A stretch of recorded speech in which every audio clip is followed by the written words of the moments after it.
जय हिंद दोस्तों, आप देख रहे हैं क्विक इंडिया न्यूज़। मैं हूं मनोज राजपूत। आज हम आए हैं कमलजीत सहरावत। कमलजीत सहरावत भारतीय जनता पार्टी की तरफ से सांसद हैं। हम द्वारका में उनके निवास स्थान पर आए हैं।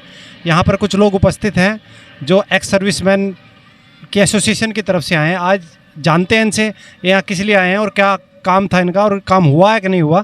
सांसद जी ने इनसे कैसी बिहेव किया, कैसी मुलाकात रही, आइए जानते हैं। सबसे पहले आप अपना परिचय दीजिए।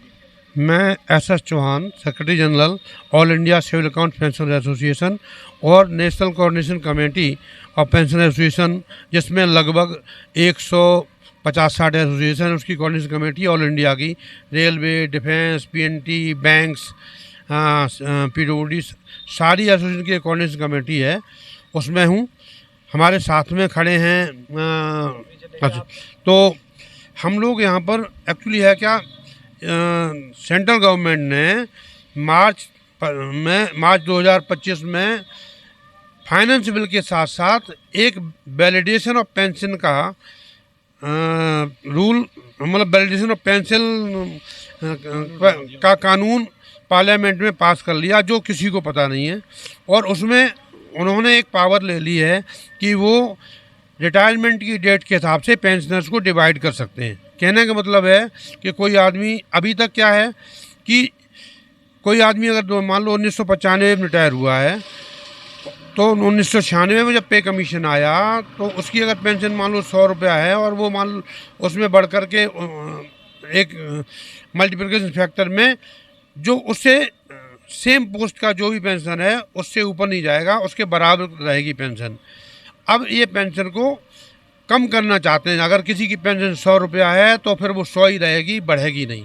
यानी ये पेंशन का इनके मन में ऐसा हम लोग सोच रहे हैं कि हम पे कमीशन का बेनिफिट पेंशनर्स को नहीं देंगे। अभी मैं आपसे बात करना चाहता हूँ, आप अपना पहले परिचय दीजिए। मैं दिल्ली में जो हमने बनाया है सभी पेंशनर एसोसिएशन का एक मंच बनाया है, वह FCPA मंच forum of civil pensioner association, उसका कन्वीनर हूँ मैं। और आज हमें मैडम कमलजीत सहरावत MP से मिले, जो हमारा तीसरे फेज़ का प्रोग्राम है कि सभी MPs को प्रधानमंत्री के नाम से एक मेमोरेंडम देना था, जो उनको हमने दे दिया है। और उनका व्यवहार लेटर के प्रति भी, और उन्होंने हमें आश्वासन दिया कि मैं इसको एज इट इज़ फॉरवर्ड करूँगी और ये काम जो सरकार करने जा रही है मैं इसके हक में नहीं हूँ। तो उन्होंने अच्छा हमारे साथ व्यवहार किया। और एक दूसरी डिमांड इसमें एक और है जो अभी चौहान साहब ने बताई है, उसके अलावा 8वें वेतन आयोग के गठन के बारे में है, जो इन्होंने दिल्ली के इलेक्शन से पहले एक घोषणा कर दी प्रधानमंत्री जी ने कि हम 8वां वेतन आयोग गठित कर रहे हैं। तो सभी ने इनको वोट दे दिया और ये बन भी गए, लेकिन आज तक ना उसका कोई अध्यक्ष हुआ है, ना उसकी कोई कार्यकारिणी बनाई गई है। तो हमारे हिसाब से ये डिमांड हमने रखी है कि जल्दी से जल्दी वेतन आयोग का गठन करें, जिससे कि सरकारी कर्मचारी को वो वेतन बढ़ जाए महंगाई के हिसाब से। उसके साथ साथ जो इन्होंने वैलिडेशन एक्ट पास किया है, उसमें ये भी है कि अभी अगर सरकार की हालत ठीक होगी तो पेंशनर को DA देंगे, नहीं तो DA भी हमारा साफ हो जाएगा। तो हमारी ये रिक्वेस्ट है। और हमारे 2 किस्म के प्रोग्राम चल रहे हैं। एक तो हम अपना प्रदर्शन कर रहे हैं और धरना दे रहे हैं। एक 10 तारीख को 10 अक्टूबर को जंतर मंतर पे ऑल इंडिया का धरना है, दिल्ली चलो प्रोग्राम।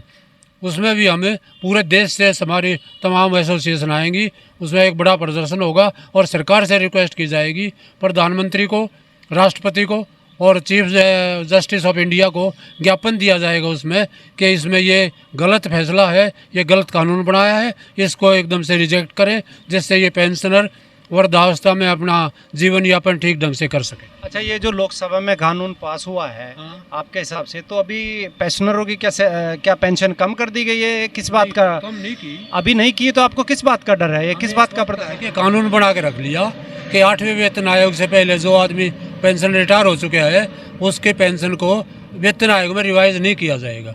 ये कानून बना के रख लिया उन्होंने।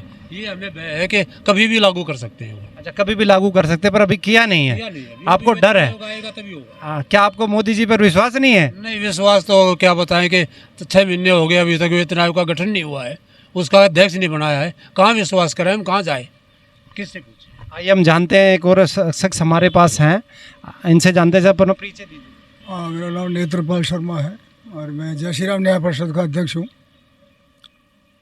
और यहाँ द्वारका मोड़ पर अपना कार्यालय है।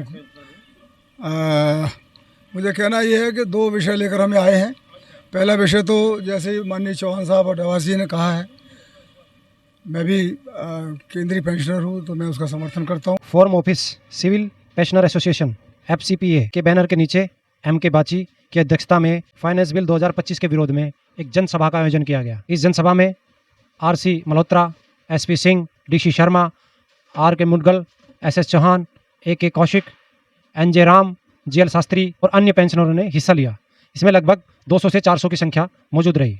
SS चौहान ने अपने वक्तव्य में कहा, आज हम सब यहाँ एक ही मकसद से खड़े हुए हैं, अपने हक की रक्षा के लिए। भारत सरकार ने जो नया कानून पेंशनरों के खिलाफ बनाया है वह हमारे बुजुर्गों की मेहनत, सेवा और त्याग का अपमान है। यह कानून उनकी पेंशन को असुरक्षित करता है और उनके जीवन के सहारे पर चोट पहुंचाता है। FCPA के अध्यक्ष MK बाची ने अपने संबोधन में कहा कि FCPA इस अन्याय को कभी स्वीकार नहीं करेगा।